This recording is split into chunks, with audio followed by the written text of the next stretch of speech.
یہ آل India radio Lahore ہے. آپ ہمارے اگلے اعلان کا انتظار کیجیے. 14 اگست 1947 یہ ریڈیو پاکستان لاہور ہے. آپ کو پاکستان مبارک. آزاد ہے، آزاد رہیں. آپ لوگ اس ملک پاکستان میں اپنی اپنی عبادت گاہوں، مسجدوں یا مندروں میں جانے کے لیے. آپ کا مذہب کیا ہے، ذات کیا ہے، قوم کیا ہے، اس کا حکومت کے معاملات سے کوئی تعلق نہیں.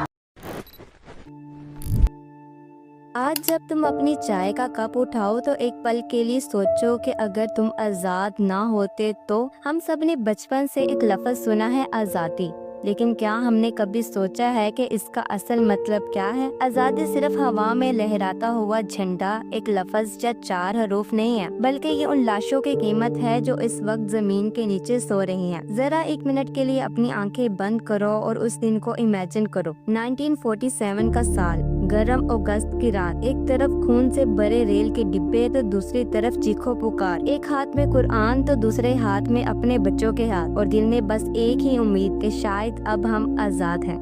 یہ کوئی مووی کا سین نہیں بلکہ ہماری ہسٹری ہے. 14 اگست 1947 ایک نئی صبح اور ایک نیا سپنا تو تھا، لیکن اس سے پہلے رات بہت کالی تھی. یہ آزادی ہمیں پلیٹ میں رکھ کر نہیں دی گئی، بلکہ اس کے لیے خون، آنسو اور جان کی قربانی دینی پڑی ہے. یاد رکھنا کہ اس کے لیے 20 لاکھ سے زیادہ لوگوں نے ہجرت کی اور 10 لاکھ سے بھی زیادہ لوگوں نے اپنی جان دی ہے.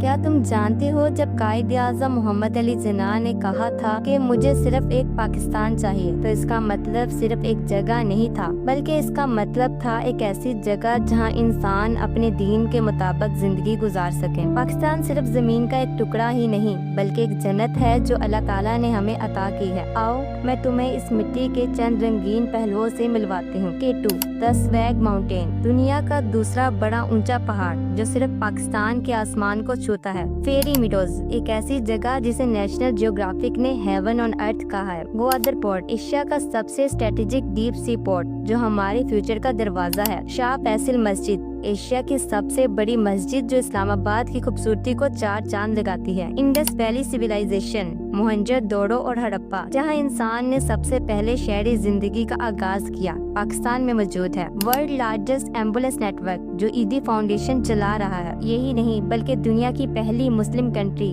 جو نیوکلیر پاور رکھتی ہے وہ پاکستان ہی ہے. اس کے علاوہ خوبصورتی اور دلکش نظاروں سے بھرا ہوا ہے یہ ملک. لیکن سوال یہ ہے کہ کیا ہم قائد کا پاکستان بنا پائے؟ کیا ہم نے وہ سپنا پورا کیا جو قائد اعظم نے دیکھا تھا؟ آج ہم صرف کمپلین کرتے ہیں کہ بجلی نہیں ہے، مہنگائی بہت ہے، حکومت اچھی نہیں ہے، لیکن کب ہم یہ سمجھیں گے کہ ملک کو بہتر بنانا صرف حکومت کا کام نہیں بلکہ ملک تو تب ترقی کرتے ہیں جب ہر شہری اپنا کام پوری ایمانداری کے ساتھ کرتا ہے. اور یہاں مجھے وہ شعر یاد آتا ہے کہ خدا نے آج تک اس قوم کی حالت نہیں بدلی، نہ ہو جس کو خیال آپ اپنی حالت کے بدلنے کا. اس لیے میرے پیارے پیارے پاکستانیوں، اپنے ملک پاکستان کو کرٹیسائز کرنا بند کرو اور خود کو ایک اچھا شہری بنانے کی کوشش کرو. بجائے دوسروں کو کرٹیسائز کرنے اور خامیاں نکالنے کے، پہلے خود پر غور کرو اور اپنی خامیوں کو دور کرو. اور مجھے یقین ہے کہ جس دن ہم سب نے مل کر پہلے خود کو ٹھیک کر لیا نا، اس دن واقعی میں ہمارا ملک پاکستان ترقی کرے گا. میری دعا ہے کہ اللہ تعالیٰ پاکستان کو دن دگنی رات چگنی ترقی عطا کرے.